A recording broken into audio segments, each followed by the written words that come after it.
ሰላም ለክሙ እንዴት አላችሁ? ዛሬ በዚህ ክፍለ ትምህርት ስለ አርዕስተ ግስ እንመለከታለን ማለት ነው። አርዕስተ ግስ የሚባሉት እነማን ናቸው? የአርዕስተ ግስ እርባታስ እንዴት ነው የሚለውን እንመለከታለን ማለት ነው። በመጀመሪያ ትርጉሙን እንመልከት። አርዕስተ ግስ የሚለውን ትርጉም አርዕስት ማለት በብዙ ቁጥር የተገለጸ ሲሆን ትርጉሙም ማለት ነው። ይህም ርዕስ ስንል ራስ ማለት ነው። አርዕስት ሲሆን ሲበዛ ማለት ነው፣ በብዙ ቁጥር ሲገለጽ ነው።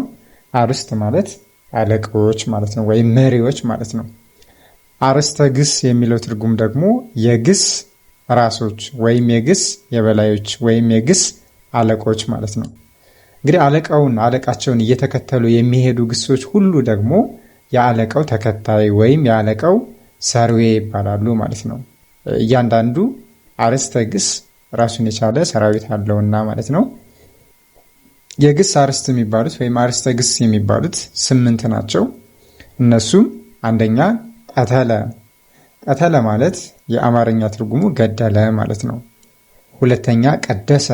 ቀደሰ ማለት የአማርኛ ትርጉሙ አመሰገነ። ሁለቱም ስንመለከት በፊደል አቀማመጥ ተመሳሳይ ናቸው። ቀተለና ቀደሰ ማለት ነው። የሚለያዩት በምንድን ነው? እርባታቸው ይለያያሉ። እንዲሁም ደግሞ ንባባቸውም ይለያያሉ ማለት ነው። በንባብ ይለያያሉ። የመጀመሪያው ቀተለ ላልቶ ይነበባል። ሁለተኛው ደግሞ ቀደሰ ጠብቆ ይነበባል ማለት ነው። ከ8ቱ አርዕስተ ግስ ጠብቆ የሚነበበው ግስ ቀደሰ ነው። ሌሎቹ ግን ላልተው ይነበባሉ ማለት ነው። ሶስተኛ ተንበለ። ተንበለ ማለት የአማርኛ ትርጉሙ ለመነ ማለት ነው። አራተኛ ባረከ። ባረከ። አምስተኛ ማይረከ ማረከ። ስድስተኛ ሴሰየ መገበ። ሰባተኛ ክህለ ቻለ። ስምንተኛ ጦመረ ጻፈ። እነዚህ 8ቱ አርዕስተ ግስ ይባላሉ ማለት ነው። የግስ ራሶች ይባላሉ። እነዚህ እያንዳንዳቸው ደግሞ ሰራዊት አሏቸው ማለት ነው። ለዛሬ የቀተለን እንመለከታለን ማለት ነው። ቀተለ ከኃላፊ አንቀጽ እስከ ትእዛዝ አንቀጽ በ10ሩ መራሄ እንዴት ይረባል የሚለውን እንመለከታለን። በዚህ መራሄ የሚለው መራሂው የተቀመጠበት ነው። ኃላፊ አንቀጽ የምንለው ደግሞ ግሱ በኃላፊ አንቀጽ ሲረባ እንዴት ይሆናል የሚለው ነው። ትንቢት አንቀጽ ማለት ደግሞ ድርጊቱ ወደፊት እንደሚፈጸም የሚገልጽልን ነው። ተፈጽሞ ያላለቀ ድርጊት መሆኑን የሚያመለክት ነው ትንቢት አንቀጽ ማለት። ዘንድ አንቀጽ ማለት ደግሞ እንደዚህ ያደርግ ዘንድ የምንለው ነው። ትእዛዝ አንቀጽ የምንለው ደግሞ ትእዛዝ የሚተላለፍበት መሆኑን ያመለክትልናል ማለት። ትእዛዝ አንቀጽ ምንድን ነው? ዘንድ አንቀጽ ምንድን ነው? ትንቢት አንቀጽ ምንድን ነው ቢባል በዚህ መልኩ መግለጽ እንችላለን ባጭሩ ማለት ነው። በውእቱ መራሂ ማንኛውም ግስ የሚገኘው መዝገበ ቃል ላይ በኃላፊ አንቀጽ ስለሆነ ባለበት ቀተለ እንላለን። እዚህ ላይ ቀተል ሳይሆን ቀተለ ነው የሚሆነው። የጽሁፍ ችግር ነው። ይቀትል እንላለን።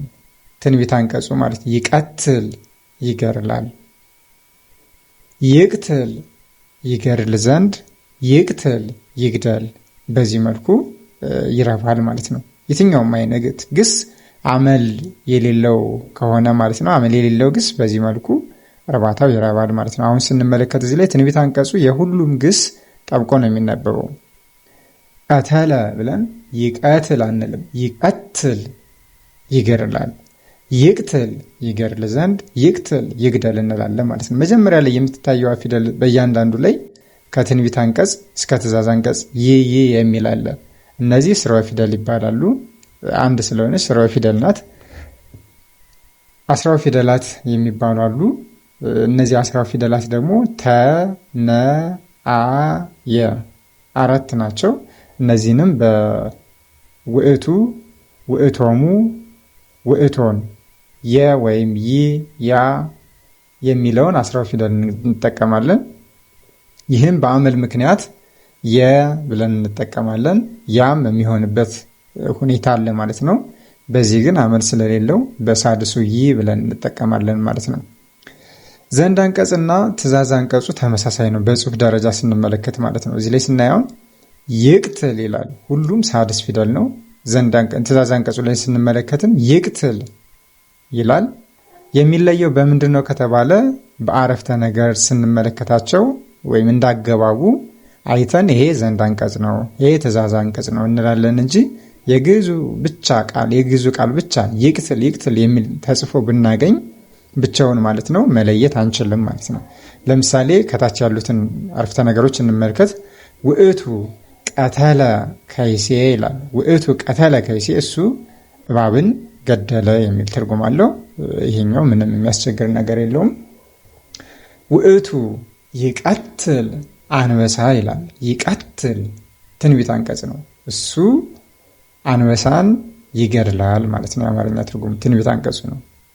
ሁለቱ ላይ ስንመለከት ግን ውእቱ ሆረ ከመ ይቅትል አንበሳ፣ ውእቱ ይቅትል አርዌ ይላል። ሁለቱም ይቅትል የሚለው ብቻቸውን ብናያቸው አሁን ተመሳሳይ ሊመስሉን ይችላሉ። ነገር ግን እዚህ አረፍተ ነገር ላይ ስንመለከት የመጀመሪያው ዘንድ አንቀጽ ነው፣ ሁለተኛው ደግሞ ትእዛዝ አንቀጽ ነው ማለት ነው። እንዴት እንለየዋለን ከተባለ ውእቱ ሆረ ከመ ይቅትል አንበሳ ይላል። አሁን እዚህ ላይ ሁለት ግሶች አሉ ማለት ነው። አንደኛው ቀተለ በዘንድ አንቀጽ፣ ሁለተኛው ደግሞ ሆረ በኃላፊ አንቀጽ። ስለዚህ በአንድ አረፍተ ነገር ላይ የሚኖረው አንድ ማሰሪያ አንቀጽ ብቻ ነው። ሁለት ማሰሪያ አንቀጽ ሊኖር አይችልም ማለት ነው። ስለዚህ ውእቱ ሆረ እሱ ሄደ እያልን ነው። ከመ ይቅትል ስንል ይገድል ዘንድ ተብሎ ነው የሚተረጎመው። ውእቱ ሆረ ከመ ይቅትል አንበሳ፣ እሱ አንበሳን ይገድል ዘንድ ሄደ ብለን እንተረጉማለን ማለት ነው። ሁለተኛው ውእቱ ይቅትል አርዌ፣ እሱ አውሬን ይግደል እንላለን ማለት ነው። ይሄኛው ምን አንቀጽ ነው ከተባለ ትእዛዝ አንቀጽ እንላለን ማለት ነው። በዚህ መልኩ በውእቱ መራሂ አመል የሌላቸውን የቀተለ ቤት ግሶች ማርባት እንችላለን ማለት ነው። ከይእቲ እስከ ንህነ ያሉትን ደግሞ እንመልከት። ይእቲ ስንል ኃላፊ አንቀጹ ቀተለ በሚለው ግስ ላይ መጨረሻ ላይ ት ፊደል በመጨመር እናረባለን ማለት ነው። ይእቲ ቀተለት፣ እሷ ገደለች። ትንቢት አንቀጹ ደግሞ ት ስሮ ፊደልን ነው የምትጠቀመው ይእቲ። ስለዚህ ት ፊደልን እንጽፋለን።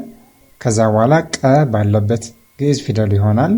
ከዛ ቀጥለን ሁለቱንም የመጨረሻ ፊደሎችን ሳድስ እናደርጋለን ማለት ነው። ስለዚህ ይእቲ ትቀትል፣ አጥብቀን ነው የምናነበው። ይእቲ ትቀትል፣ እሷ ትገድላለች።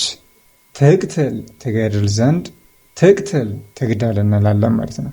እዚህ ላይም አሁን ዘንዱና ትእዛዙ ተመሳሳይ ነው። እንዴት እንለያለን ከተባለ በአገባብ ነው። አረፍተ ነገር ላይ ስናያቸው ዘንድ ነው ትእዛዝ ነው የሚለውን መለየት እንችላለን እንጂ እዚህ ላይ ባለበት እዚህ ላይ እርባታ እያየን ስለሆነ ዘንዱ የትኛው ነው ትእዛዝ አንቀጹ የትኛው ነው የሚለውን መለየት እንችላለን። ነገር ግን ብቻውን ትቅትል የሚል ብቻ ተጽፎ ብናገኝ መለየት አንችልም ማለት ነው። በውእቶሙ መራሂ እናርባ። በውእቶሙ ቀተለ የሚለውን ግስ የመጨረሻውን ለፊደል ወደ ሁለተኛ ፊደል እንቀይራለን። ቀተሉ እንላለን። ውእቶሙ ቀተሉ፣ እነሱ ገደሉ፣ ብዙ ወንዶችን ነው የሚያመለክተው። ይቀትሉ ይገድላሉ፣ ይቅትሉ ይገድሉ ዘንድ፣ ይቅትሉ ይግደሉ እንላለን ማለት ነው። እዚህ ላይ ትንቢት አንቀጹ ሁልጊዜ ጠብቆ ይነበባል። ይህን እንዳንረሳ። ይቀትሉ ይገድላሉ እንላለን እንጂ ይቀትሉ አንልም ማለት ነው። ዘንዱና ትእዛዙ ግን ላልተው ይነበባል ማለት ነው። ንባቡ ተነሽ ነው ሁለቱም። ይቀትሉ ይገድላሉ፣ ይቅትሉ ይገድሉ ዘንድ፣ ይቅትሉ ይግደሉ እንላለን ማለት ነው። በዚህ መልኩ እናነበዋለን።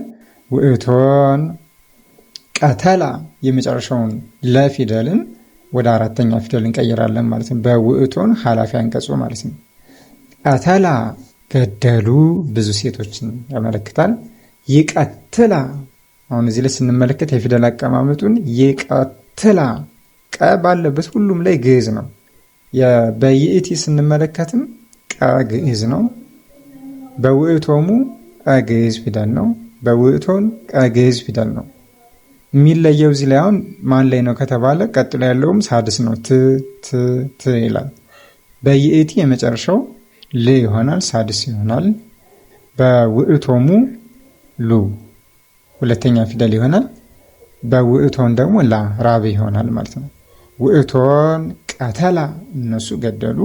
ይቀትላ ይገድላሉ፣ ይቅትላ ይገድሉ ዘንድ፣ ይቅትላ ይግደሉ ብለን እናነበዋለን ማለት ነው። ሌላ ግስም ቢሰጠን በዚህ መልኩ በአንተ መራሂ እንመልከት። አንተ ቀተልከ እንላለን ማለት በአንተ መራሂ አንተ ቀተልከ አንተ ገደልህ። ትቀትል ትገድላለህ። ትቅትል ትገድል ዘንድ። ቅትል ግደል ይላል ማለት ነው። እዚህ ላይ ትእዛዝ አንቀጹ ላይ ስርወ ፊደልን ይጎርዳል አይኖርም ማለት ነው። ከአንተ እስከ አንትን ባሉት መራሕያን ትእዛዝ አንቀጹን ይጎርዳል። ትእዛዝ አንቀጹ ላይ ስርወ ፊደሉን ይጎርዳል ማለት ነው። ቅትል ይላል። ቅትሊ፣ ቅትሉ፣ ቅትላ ነው የሚሆነው። እዚህ ላይም አይኖርም፣ ይሄኛው አያስፈልግም። ቅትላ እንላለን ማለት ነው። እያንዳንዳቸው እንመልከት። አንቲ ቀተልኪ እንቺ ገደልሽ። ትቀትሊ ትገድያለሽ። ትቅትሊ ትገድይ ዘንድ። ቅትሊ ግደይ ግደይ። ስለዚህ እዚህ ላይ ት ፊደል የለም ማለት ይጎርዳል። ስርወ ፊደሉ ትእዛዝ አንቀጽ ላይ ማለት ነው። አንትሙ ቀተልክሙ ገደላችሁ፣ እናንተ ገደላችሁ። ብዙ ወንዶችን ነው የሚገልጸው። ትቀትሉ ትገድላላችሁ። ትቅትሉ ትገድሉ ዘንድ። ቅትሉ ግደሉ ይሆናል ማለት ነው። በአንትን መራሒ ስንመለከት አንትን ቀተልክን እናንተ ገደላችሁ። ትቀትላ ትገድላላችሁ። ትቅትላ ትገድሉ ዘንድ። እትላ ግደሉ ይላል ማለት ነው። እዚህ ላይ ስርወ ፊደል ት አያስፈልግም ማለት ነው። ስጽፍ በስተት ስለገባ ነው ይሄኛው አያስፈልግም። አንትን ቀተልክን እናንተ ገደላችሁ። ትቀትላ ትገድላላችሁ። ትቅትላ ትገድሉ ዘንድ። ቅትላ ግደሉ እንላለን ማለት ለሴቶች ነው የሚለው። በአነ መራሒ ስንመለከት ደግሞ አነ ቀተልኩ እንላለን። እዚህ ላይ ደግሞ በአነ የምንጠቀመው ስርወ ፊደል ፊደልን ነው ማለት ነው። በአነ የምንጠቀመው ስርወ ፊደል ወይም በአመል ምክንያት አ ግዕዙ ሊሆን ይችላል ወይም አ ራቡ ሊሆን ይችላል ማለት ነው። እቀትል እገድላለሁ። እቅትል እገድል ዘንድ። እቅትል ልግደል ይላል ማለት ነው። ይሄኛው ሁለቱም ተመሳሳይ ነው። አብዛኛውን ጊዜ ትእዛዝ አንቀጽና ዘንድ አንቀጽ ተመሳሳይ ነው ማለት ነው። በሁለተኛ መደብ መራሕያን ግን ትእዛዝ አንቀጽ ላይ ስርወ ፊደሉን ስለሚጎርድ በደንብ ይለይልናል ማለት ነው። ንህነ በንህነ እንመልከት። ንህነ ቀተልነ እኛ ገደል። እዚህ ላይ ንቀትል ነው የሚሆነው፣ ት ሳይሆን ንቀትል ነው። አንድ ጊዜ ላስተካክለው። እሺ እኛውንም በአንትንም ት አያስፈልግም።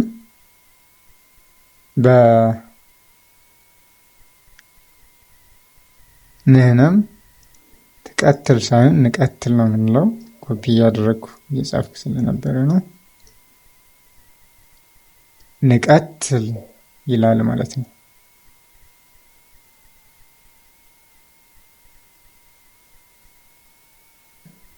ንህነ ቀተልነ እኛ ገደል። ንቀትል እንገድላለን። እዚህ ላይም አሁን በንህነ መራሒ የምንጠቀመው ስርወ ፊደል ን ፊደልን ነው ማለት ነው። ንህነ ንቀትል እኛ እንገድላለን።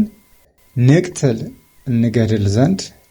ንቅትል እንግደል እንላለን ማለት ነው። በዚህ መልኩ የቀተለ ቤት ግሶችን ማርባት እንችላለን ማለት ነው። መልመጃ ከሰተ ገለጠ የሚለውን ግስ በውእቱና በአነ መራሒ ከኃላፊ እስከ ትእዛዝ አንቀጽ አርቡ ነው የሚለው። አርብታችሁ መልሳችሁን እዚሁ ኮሜንት ላይ መላክ ይቻላል፣ ወይም ቴሌግራም ላይ @ሬጅስትሬሽን በሚለው መላክ ትችላላችሁ ማለት ነው። ከሰተ የሚለውን በአንተ መራሒ አሁን ልሞክርላችሁ። ከሰተ ገለጠ በአንተ መራሒ ሲረባ። ከሰትከ ገለጥህ። ትከስት ትገልጣለህ። ትክስት ትገልጥ ዘንድ። ክስት ግለጥ እንላለን ማለት ነው። በአንቲም ብንመለከተው አንቲ ከሰትኪ ኃላፊ አንቀጽ። ትከስቲ ትገልጫለሽ ትንቢት አንቀጽ። ትክስቲ ትገልጭ ዘንድ ዘንድ አንቀጽ። ክስቲ ግለጪ እንላለን ማለት ነው። ስለዚህ እናንተ በውእቱ እና በአነ ሰርታችሁ መልሳችሁን ላኩልኝ። ለዛሬ እዚህ ላይ ይበቃናል ማለት ነው። በቀጣይ ክፍለ ትምህርት 2 ላይ የቀደሰን እንመለከታለን ማለት ነው። ለነበረን ጊዜ አባቶቻችን አምላክ ልዑል እግዚአብሔር ስሙ የተመሰገነ ይሁን። ሰናይ ጊዜ ይኩን ለኩልነ።